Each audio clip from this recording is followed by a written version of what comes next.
So, before I begin, I'd like to ask a very simple question. Why hasn't Sarkeesian released her new video? It's been almost a month and a half. Are we going to have to wait another 9 months until she releases her next video? At that rate, I'll be almost 30 when my series ends. Get a move on, Sarkeesian. Rant over. Now, I hate to be the guy that beats a dead horse, but I think that Sarkeesian is just a classic fountain of idiotic dishonesty. She provides such a great cross-section of unsourced, shaky argumentation that you have to only smile and wonder what she was smoking when she came up with some of these videos. So, it is in honor of you, my wonderful listeners, and me obtaining 149 of you, that I make this video to give you a good look at some of the problems with Anita's logic in general, and maybe give you some insight into why I can't let her go unchallenged. To make things easier to follow, I have divided this video up into several simple sections where I will simply play a clip of a video, then respond to it, pointing out exactly where she's wrong after that. Also take note that all of these clips came from the same video, which is linked down below. So without any more ado, let's begin. 1. Special pleading for fun and profit.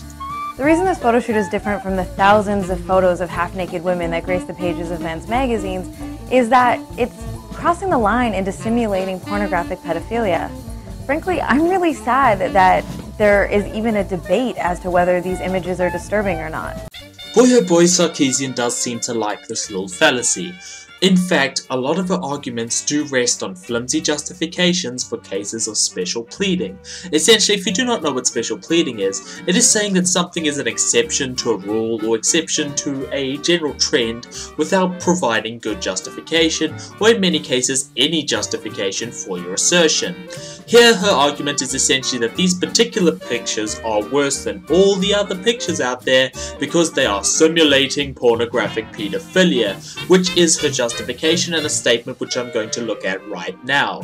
You see, there are really 2 points to why Anita is wrong here on that little justification.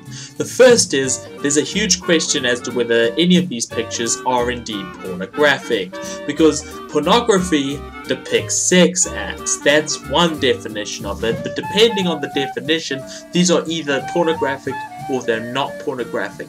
This is in very, very grey territory here, and yet, like usual, Anita's claiming that this whole debate about whether these pictures are, pornographic or not, is of course resting on her side, that because some people agree with her on this matter, like the Parents Television Council, that the whole matter rests on her side, that these are pornographic pictures. And then the second part is the pedophilic thing.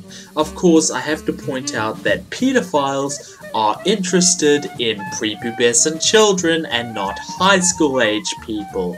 So of course that is completely debunked. And another interesting point that I came up with is that 16 is the oldest age in which you can have sex in the United States, and some states it's actually 15 is the legal age. 18 is simply the age of the majority, but that's a whole other thing. But it's just interesting to note that according to all the information on the characters, that the characters would have been old enough to have sex and old enough to do all of this stuff anyway. So it's kind of ridiculous to say that this is pornographic pedophilia. But I've spent way too much time on this point, so let's just move on to the next clip, shall we? 2. NonSequitur, señorita. It doesn't matter what age the actors are, they're known for their portrayal of high school students on a very popular television show. This photo shoot is specifically representing fictional TV characters in a high school setting. This photo shoot is no different from the countless pornographic-style images that infantilize adult women and fetishize young girls.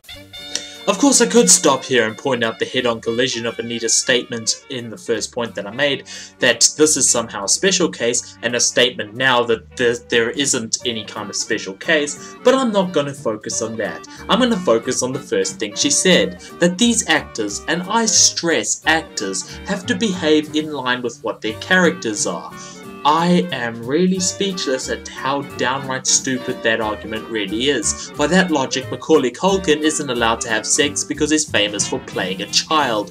Non-sequiturs like this are par for the course in Anita's videos, and while I don't like to speculate on mental disorders over the internet, the level of cognitive dissonance required here is nothing short of a Freudian nightmare psychology. So let's leave Anita's night terrors behind and look at the next part of her video, shall we?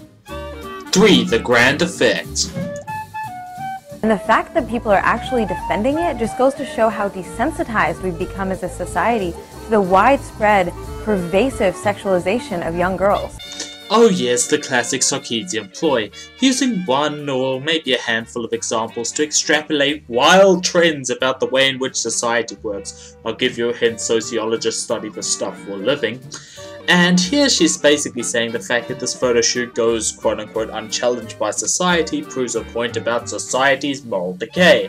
Now I could talk about the way that this is a logical fallacy. Just because someone isn't challenging something directly doesn't mean that they are okay with that something, or hell, that they're even aware of its existence. There is, however, a much better answer to Sarkeesian's supposed argument here, and all that is to say that perhaps the reason that people don't care about the quote-unquote sexualization of young girls here is the fact that the girls are in about their 20s, and rightly people don't have a problem with that for the same reason that they don't have a problem with strippers existing. It's their own goddamn choice.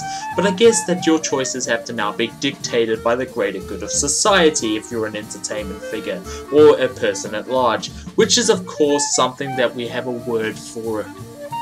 But anyway, let's move on to our next talking point. 4. Mommy has you.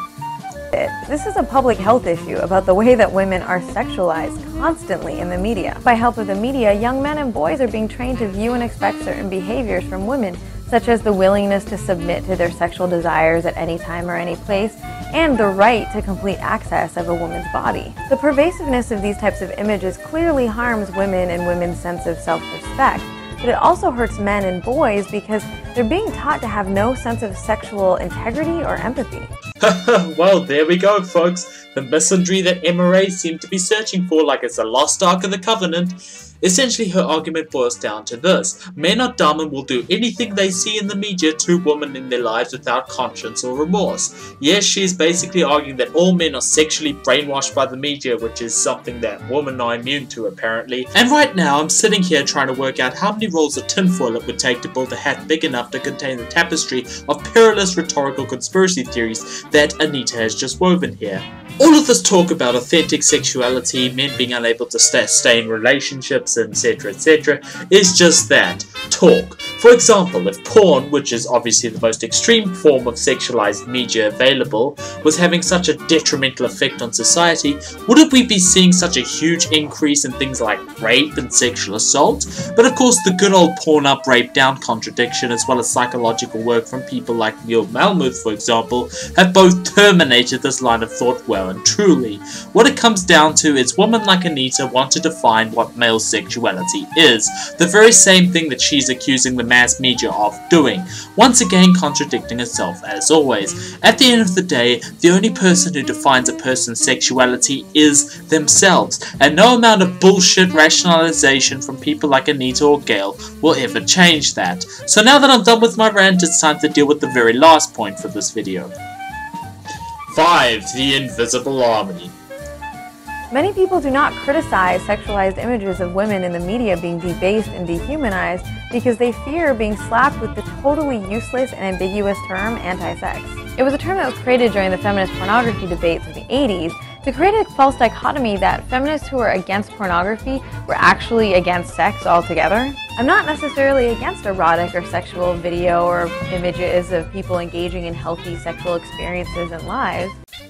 So here's a fun little talking point. Psychological warfare is a tactic used by spy agencies like the CIA during the Cold War to confuse the enemy. Essentially it works by making your opponent think that you are stronger and more powerful than you are, by claiming to have a force that vastly outnumbers them. And well, wouldn't you know it, that's exactly what Anita is trying to do here, by suggesting that such a large number of people are afraid of this anti-sex label, implicitly counting them as her allies, undoubtedly to form a neat platform for yet another ad populum argument. Of course, she also wants to play a little definition game with anti-sex as a definition.